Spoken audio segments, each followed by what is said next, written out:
Cuando corremos aplicaciones en instancias EC2, uno de los desafíos más importantes es adaptarse a la demanda de recursos que realiza la aplicación. Esto se llama autoscaling. Autoscaling de EC2 nos ayuda a escalar, como su nombre lo dice, para poder otorgar a la aplicación los recursos necesarios para que se ejecute correctamente. En un video anterior habíamos hecho una introducción a ese feature de S2, el autoscaling, un poco de overview, un poco los beneficios, y hoy vamos a hablar un poquito más a detalle sobre algunas partes de la arquitectura de este servicio y qué necesitamos considerar para entender y utilizar correctamente este servicio. Así que, sin decir más, comencemos.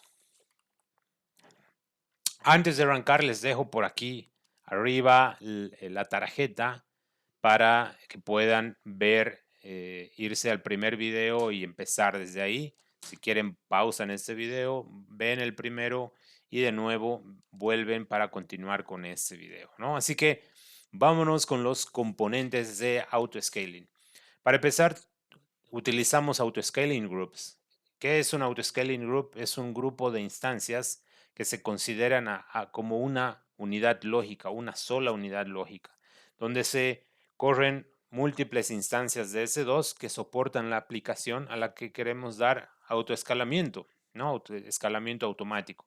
Cuando creamos un autoscaling group, nosotros definimos la cantidad mínima, máxima y deseada de instancias S2 de acuerdo a los requerimientos de nuestra aplicación, ¿no? Es importante definir un autoscaling group. Después tenemos los configuration templates. El segundo componente son los configuration templates. ¿Qué significa? Un configuration template es traduciendo, es una plantilla de configuración en la que nosotros definimos detalles de las instancias S2 que queremos asociar a un auto-scaling group. Es decir, yo defino el AMI, el AMI ID, puedo definir el tamaño de la instancia, la familia, el modelo, el security group. Puedo ser muy exquisito en configurar detalles de la configuración de las instancias S2. Puedo definir el tipo de IPs, tipo de interfaces, todas las configuraciones relacionadas a una instancia S2 las puedo traducir en un template. Cuando yo configuro un autoscaling group, puedo definir a qué template se va a asociar para que cuando necesite crear nuevas instancias, se creen en base al configuration template, ¿no? Así que súper importante también, necesito este componente para utilizar autoscaling. Y finalmente, las scaling options, que significan cómo quiero escalar. Un autoscaling tiene diferentes alternativas para escalar. La más común es programar o hacerlo manual, ¿no? Puedo yo crecer o decrecer manualmente, puedo programarlas, puede ser un crecimiento dinámico, eso lo vamos a ver en la siguiente diapositiva, justamente para entrar un poquito más a detalle qué opciones de escalado tengo disponibles, ¿no? Así que veamos Scaling Options. Vamos a revisar 5 Scaling Options. La primera es mantener un nivel de instancias S2 corriendo todo el tiempo, al menos un nivel, ¿no? Es decir, yo necesito que se ejecuten 3 o 4 instancias todo el tiempo.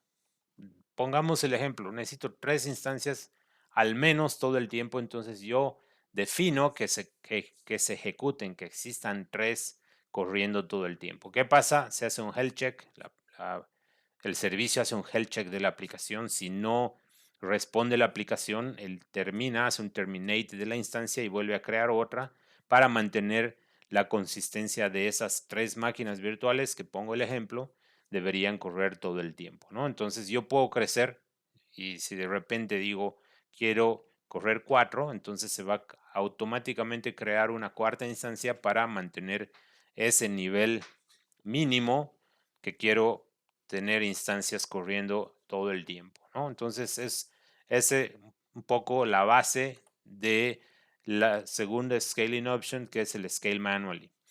El manual scaling es el más básico, donde yo justamente muevo, incremento o decremento la cantidad de máquinas que quiero que corran y los parámetros de crecimiento, es decir, cuánto sería lo mínimo que puedo aceptar, cuánto es lo máximo que puedo aceptar y cuánto es lo deseable, ¿no? Entonces, por lo general, se va a ejecutar el escalamiento a lo deseable.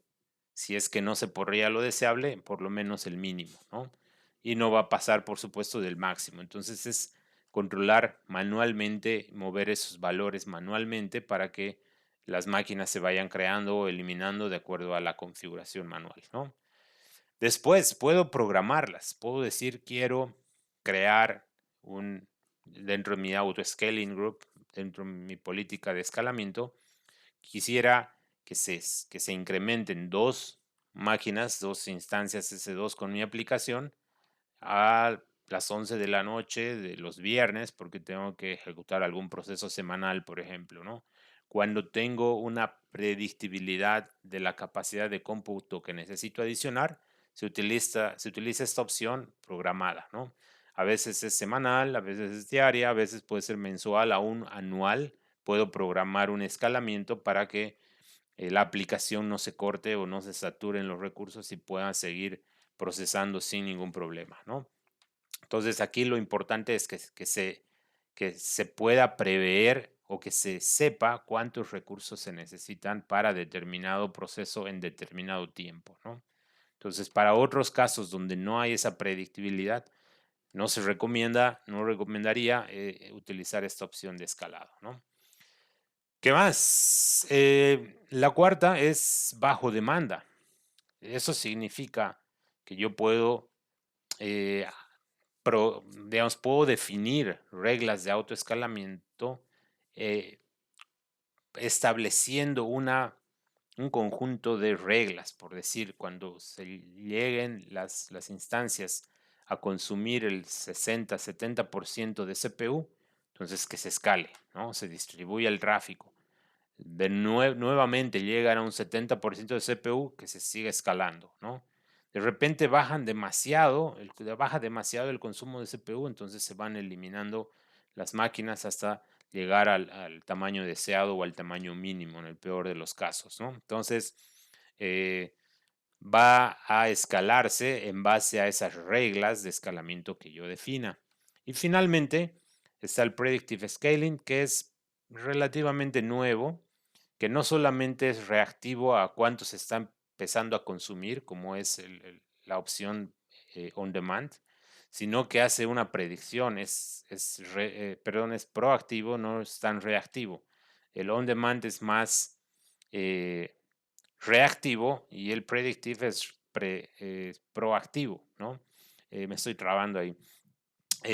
Entonces, el predictive scaling, como su nombre lo dice, es a raíz del comportamiento natural de la máquina o de la instancia S2, puede definir que va a llegar un momento, una hora o un proceso que necesite mayores recursos, entonces hace un escalamiento antes de que llegue ese momento, ¿no? Entonces aquí se necesita hacer un análisis, un histórico de funcionamiento de la máquina para que pueda predecir un escalamiento, ¿no? Entonces, yo puedo mezclar múltiples opciones de escalamiento en uno solo, en un solo scale group, para poder trabajar y asegurar la disponibilidad de la aplicación. Es decir, puedo escalar manualmente moviendo valores máximos, mínimos y deseados, pero también tener habilitado el predictive scaling, poner reglas para el escalamiento on demand y capaz para algún proceso que ya lo conozco,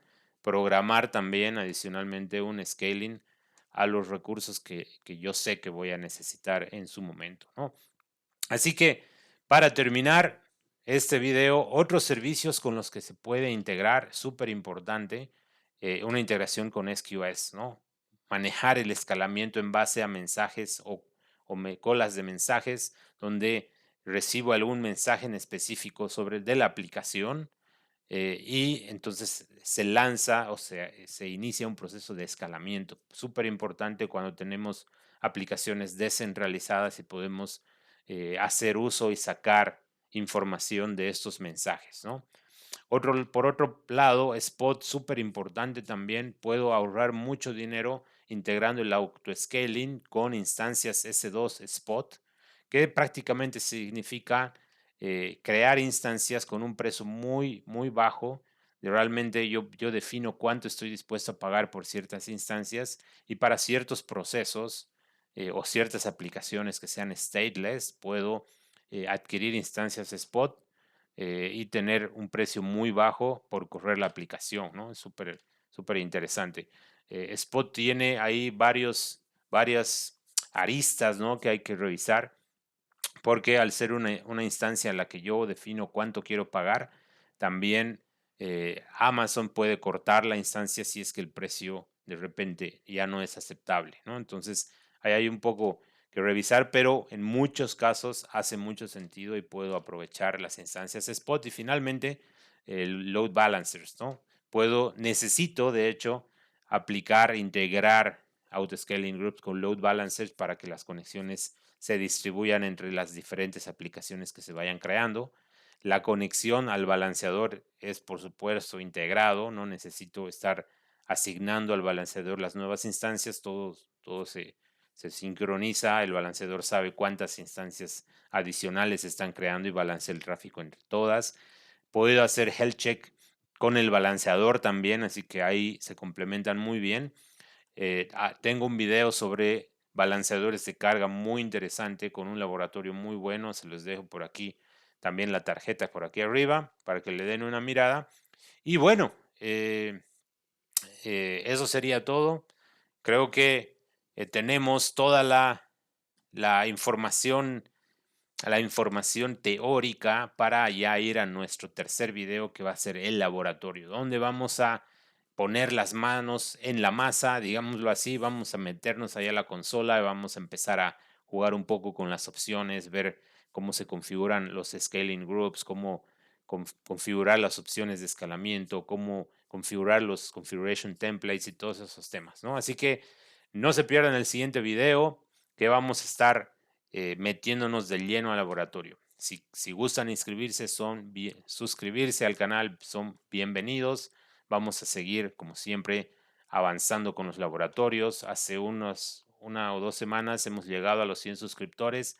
Hice un live por ahí en Twitch y ya voy a programar un nuevo por ahí en Twitch, así que estén atentos para poder compartir un poco en vivo algunas experiencias y algún contenido. Así que un saludo, que estén muy bien y nos vemos en el siguiente video.